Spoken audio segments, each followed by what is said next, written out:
So yeah, so to kick it off today, we like Audra mentioned, we wanted to go over kind of building a repeat referral sphere-based business.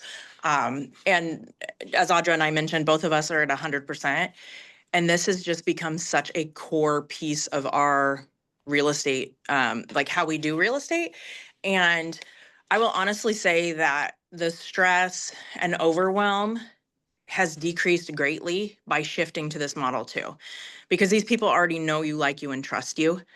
And so we just wanted to bring the conversation to you guys today. I know you guys have heard us talk about Sphere a lot, but I had some, like Audra mentioned, I was on the Fast Forward Movement call on Monday, and this was a topic of discussion, the kind of how to stay engaged with your Sphere.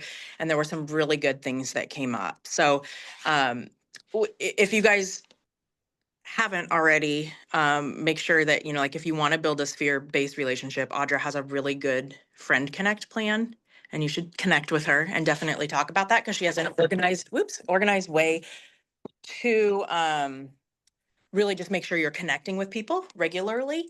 And a lot of our methods, I would say, and Audra, correct me if I'm wrong, are really built kind of around the foundation of the 33 Touch program. And just making sure that you're actively touching people in various ways. And it's kind of evolved over the years. That program originally was all about like emails, mailers, events. But there's a lot of components now as we get heavily reliant on social media where staying connected through social becomes super important as well.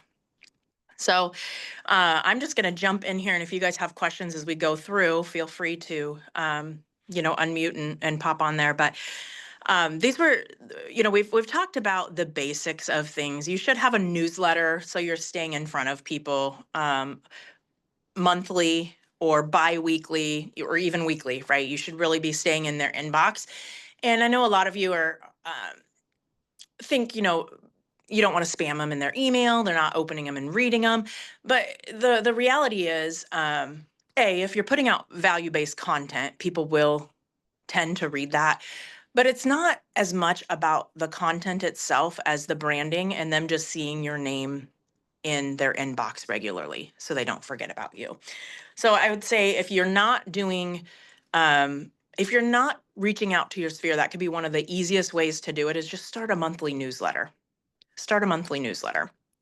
But one of the touches, and I thought this was genius, and I don't know why I haven't thought of this previously, when one of the agents on the Monday Mastermind said when they are closing their transaction, one of the questions they ask every one of their clients is, how often do you want me to reach out to you and do home equity updates? Most of my clients typically like to have that phone call twice a year. Would you like me to call you twice a year as well? So you're getting, we talk about this a lot, but you're getting permission-based contact. So you're getting their permission up front so they know it's coming, and then it feels a lot less spammy when you're doing it.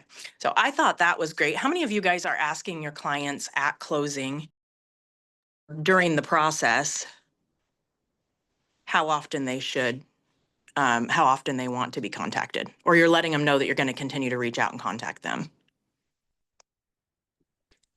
Awesome. Where I'm going to continue, but I like that asking permission. I like that. Yeah, I think it can be, again, just getting that permission and making it a statement of most of my clients like me to reach out every month, twice a year, whatever it is, right? We're going back to the whole concept of like NLP and exactly what to say, right? Where they're like, you make them believe, well, if everybody else is doing it, then that's what I should do. That's the cadence that I want to. So that's a simple shift we can make, right? With all of our closings is just having a simple conversation of how often do you want me to reach out to you and give you a home equity update? Events are huge. And I know that Audra, this is part of your, part of what you do too, correct? With events. Most of the agents that were on there that are working their sphere at a high level are doing events 4 to 5 times a year. And they at least have 1 or 2 signature events that are things that people are looking forward to every year. So for instance, our team is doing pictures with Santa, and everybody remembers it from last year. And people have asked when we're doing it this year, right? A lot of people, a lot of teams will do like fall photos, or they'll just have some sort of event that they do on a regular cadence. So I would start building something that you're going to repeat annually, so your clients just start hearing about it. Um, and then giveaways. I know, Matt, you kind of had built something around giveaways, and I know that Ramil had implemented that too. I think that can be huge. And maybe if one of you two want to like unmute and just mention kind of how you do giveaways to get engagement. I'm happy to share. Ramil, do you want to share what worked for you? I know that's one of the things that you're looking to get back in the game with. We were just talking about that last week. Yeah, it was yeah, one of those things you take on and then don't fully implement. But when I did, the one time that I did, it was really good. And yeah, it was super easy. I mean, it was it allows you to not only get in front of your sphere, but if you have business contacts, whether it's a lender or whatever, it's a good opportunity for you to let them get exposure. They're also can pay for the gift or whatever the giveaway is.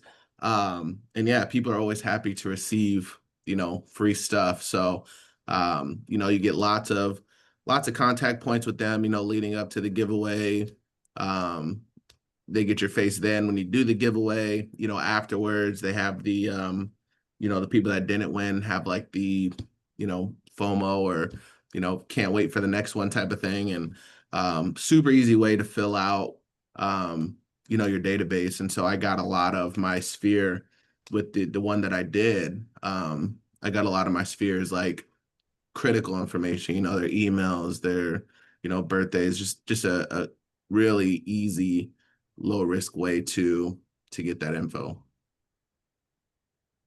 One of the keys that we did that worked really well is it was I think as agents I I get full transparency. I get a little annoyed with junk.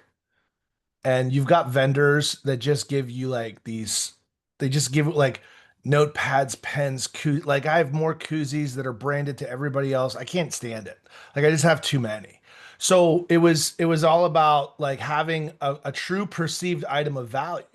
And so we made a benchmark where so our goal was to continue to refresh our database, get in front of people, and then ask our database for anyone that may be thinking about doing something. And then in order to do that, we had pretty high value items around $300 or more, and we would get vendors to help us subsidize or zero cost those giveaways.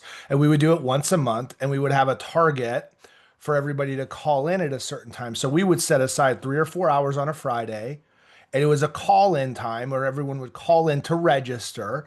And if you were a past client or a VIP, you were automatically registered. And if you would call in, there'd be certain questions that we would ask. And it would be basically the questions of like what part of the database pieces are missing. So if we're missing like an email, a birth date, a kid's birth date, or a dog, or whatever it is, like we would add that and then ask, hey, we're having an additional cash gift card drawing for if there's anyone that you heard over the last however long that's thinking about possibly making a move in the next 6 to 10 months. Every name and number that you send us that we can reach out to is an entry into that cash drawing. And then at the end of the day, we would do the a live, the wheel of names and like do it and then make a big deal about it and then do another post and tag like. And so that one giveaway would give us like 4 to 6 pieces of social content that week, would give us a database touch, would give us referrals, and then it would also help us highlight some of our preferred vendors. It satisfied another question that our vendors would always ask is, how can we help you? And they're tired of going to an open house that nobody visits to and bringing a bunch of tacos and queso that nobody eats and has to throw away. So if you just have several vendors that you can say, hey, listen, we're looking for a giveaway item. It's about this much. Would you like to participate and be like the premier vendor sponsor for this month's giveaway? Or is there a dollar amount that you can put towards it? And it was just part of our marketing budget. Our goal was zero cost, ideally. And then if it was like, if we could split it, if whatever it was, we would end up with anywhere from like 4 to 6 names for possible new leads of like pipeline business every single month. So, and it would just, people would get fired up about it. It continued to go. And if you think about, okay, what's 300 times 12? It's what, $3,600. And if you're getting 4 to 6 leads a month, you're closing several. So that like $3,600 marketing spend was a 10 to 15x return on business. So I love that. I want to jump to Audra in just a second too, because I know Audra has giveaways with her referral program too. But I just wanted to hit a couple things that Matt said too. Social content, right? We just solved your problem for the week when you do this, or for a few weeks. You've got some additional social content you don't have to think about. right. Your vendor partners do want to help you, especially if it's vendor partners you're actually using. More often than not, they are happy to help you, and they love that too, because you're sharing the data, you're sharing the leads, you're sharing the contacts, and so it brings some more people into their sphere as well. So, and I think even, you know, I love the idea of doing it once a month, but I think you could even start small and do once a quarter. And, you know, just scale it down to something that's easy and manageable, and then grow it more often from there. Audra, do you want to talk a little bit about your piece of how you do things with referrals and giveaways? Yeah, so my giveaways are a little bit different. I have a referral program built into my sphere. So I tell people anytime they have sent me a referral, once that piece of business is closed, well, first I send them a thank you with like a $5 tea card or Starbucks or whatever. And then once that piece of business has closed, they're in my referral club for a year. Every quarter, I do either an event or a giveaway for the people in that referral program. And I mean, it's not anything branded or it's something that's more personal. Like I gave out my favorite book one time. I had a photographer schedule like mini shoots for mini photo shoots for families, and they could sign up. I did a wine night for women. You can do anything. It's really just about staying in front of people. And Ramil mentioned earlier that whenever people don't get something or see something, there's a lot of FOMO. People would be like, "Oh man, I missed it. How do I be a part of that?" Because of course I'm going to blast it on social whenever I have one of those giveaways or one of those events. And I say, "Well, it's easy. You just send me referrals." And I let people know that this is for 1 year. You're not in this forever. And with that last one, I would include a little note that says, "Hey, thank you so much for supporting my business this year. This is your final gift. If you want to stay in the club, here's how." And I would have people call me and say, "Yeah, I just got your thing. I'm getting my last one. Like, how do I stay in this? I don't want to miss out on something." And I'm like, "Well, just send me more business." And they would and it was something, literally, it's like a $12 book, right? And they could easily go and get that, but it's different whenever someone is giving it to them, whenever it's a gift. And people just like that, like being part of something exclusive and fun. And that I mean, that's where all my business comes from now, is straight referral business. So I love that you have built that up, and what a fun way to kind of stay connected with people and give people that like they want to be part of it feeling. yeah, it's a lot Um, of fun. yeah, I love that.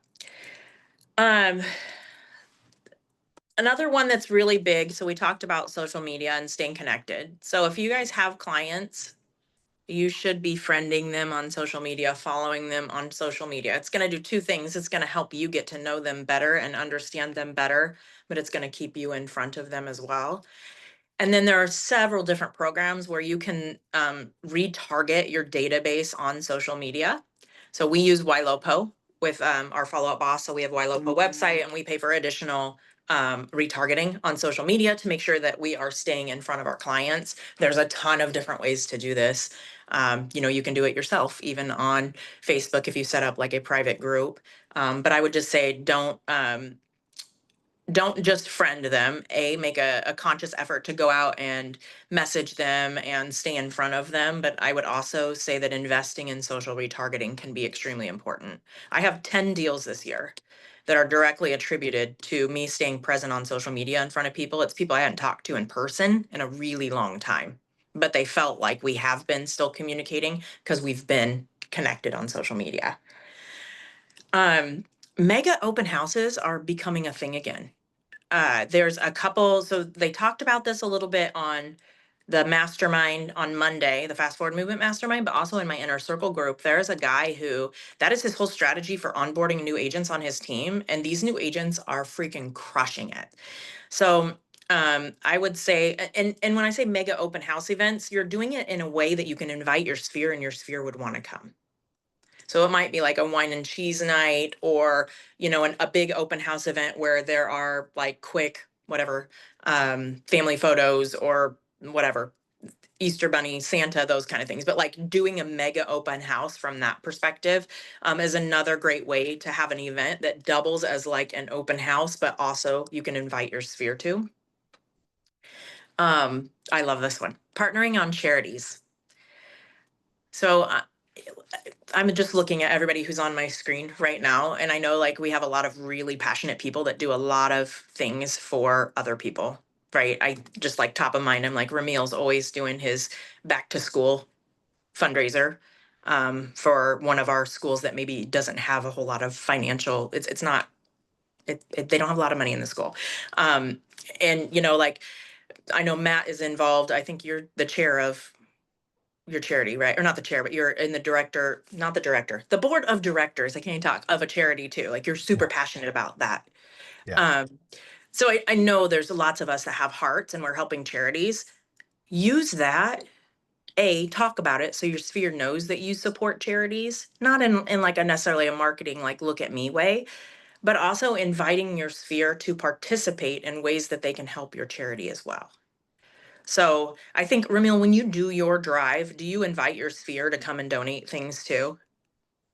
Yeah, yeah, absolutely. All of it is, I mean, I donate my part of it, but the biggest thing I do, and when I've done, you know, the videos around it, it's getting the people involved, even if they're not in the um like the school area, because obviously we have lots of different districts and things like that. But yeah, it's always just a call out to, you know, if you have any little bit, right? If it's a coffee that you don't, you know, you want to forego for the day or whatever, just, you know, anything helps type of situation. And yeah, people from all over, whether they're in the school district or not, you know, I would say 95% of it is just my sphere and other people that want to give back.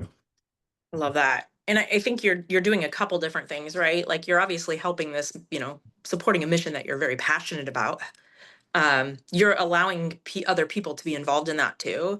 And what you're doing, that whether you're aware of it or not, is you're kind of forging a bond with people and building this kind of community of people that want to support, you know, the mission. And so I think that can be extremely important. And you know, if you don't have a specific charity that you necessarily want to partner with per se, it could be simple things like doing food drives, um, clothing drives, coat drives. You know, there's lots of easy ways to get your sphere involved and not make it look like a sales pitch or you're barfing, you know, kind of just, hey, look at me, right? It's let's all get involved in this. Let's do this together.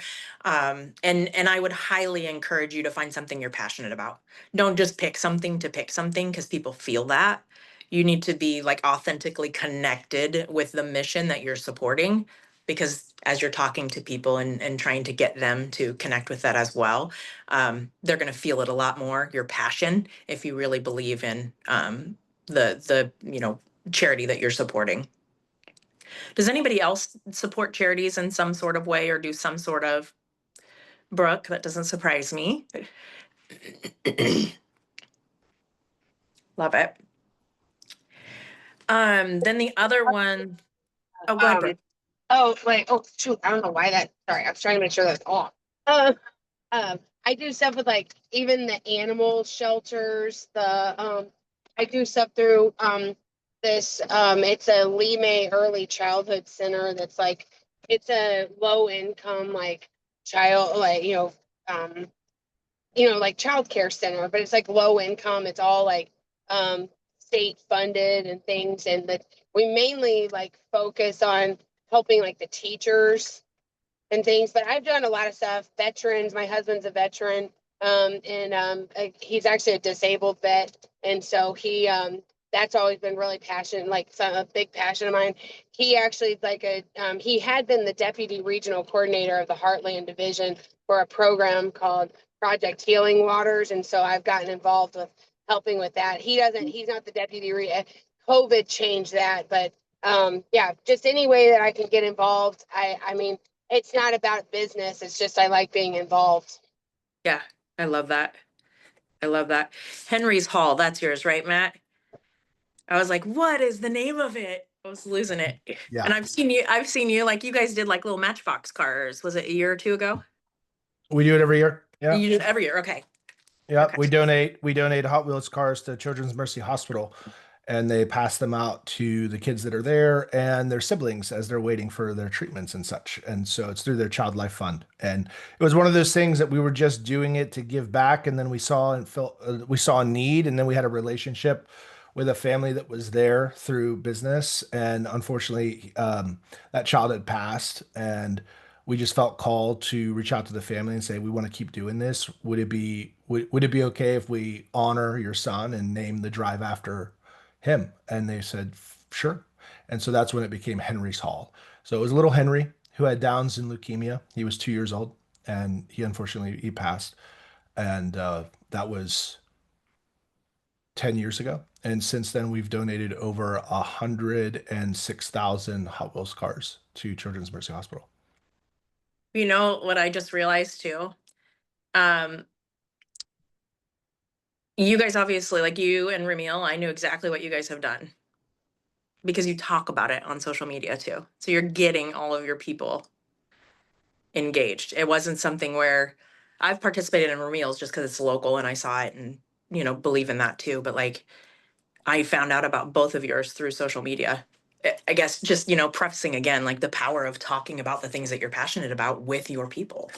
People will remember that, and people will kind of connect with you, just like those events, those annual events we talk about, like they want to remember those year after year after year. Same thing, like you guys have kind of branded yourselves as the guys who are helping with those two causes. Like it's just become apparent.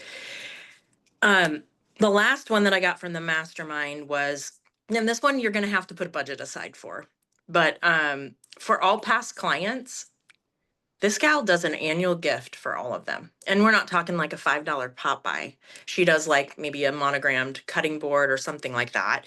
And then a life event. So like if they're get married, have a baby, whatever, they get a gift too.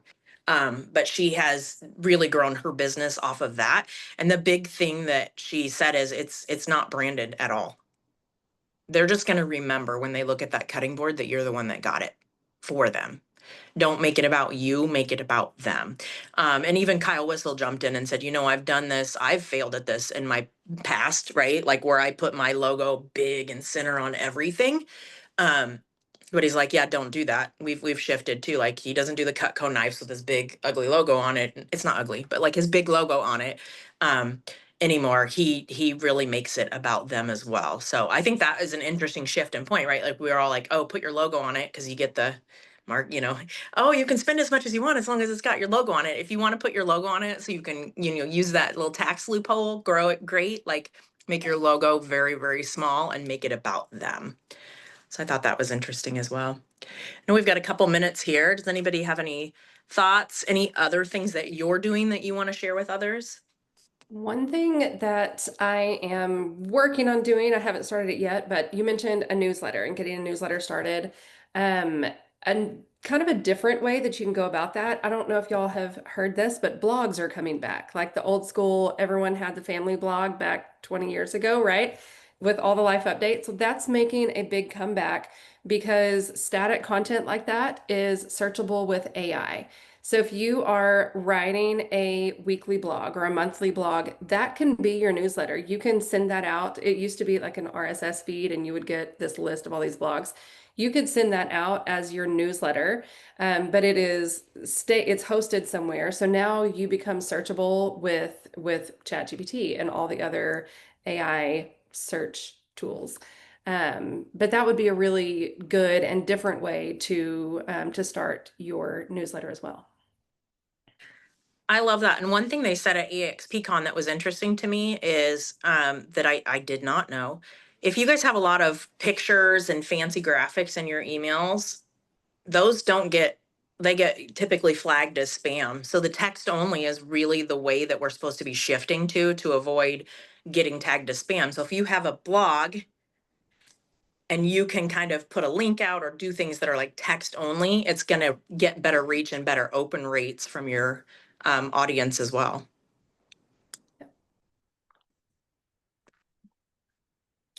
Anyone else? Just to go like to lean into that as well. The thought leaders that I follow right now that I actually get open their emails, it looks like an email from 1998. There's no links, there's no pictures, there's no signature, and there's rarely a call to action. It's straight value, straight content. And the thing is, when I read that email, I know where they are and I could go and find more. But when they send that email and the subject line is an incomplete thought that makes you click in, and then it's reiterated in the first line, and it's just like the same format for like viral content on social, where you've got to have a compelling hook and then engage them within the first 3 seconds for them to continue on with your content. And when the email thing, it was the same. And in order for it to hit the spam filter less, and sometimes if you're sending stuff from your CRM, because of the FCC guidelines, having like opt-outs and unsubscribes is like required on certain things. But if you've got an opt-in list, and so these are what these marketers are doing, is they're creating lead magnet or value add content that in order to get it, you put in your name, phone number, and email into like a landing page. And that landing page says, by providing us your information, you are agreeing to allow us to email you in the future.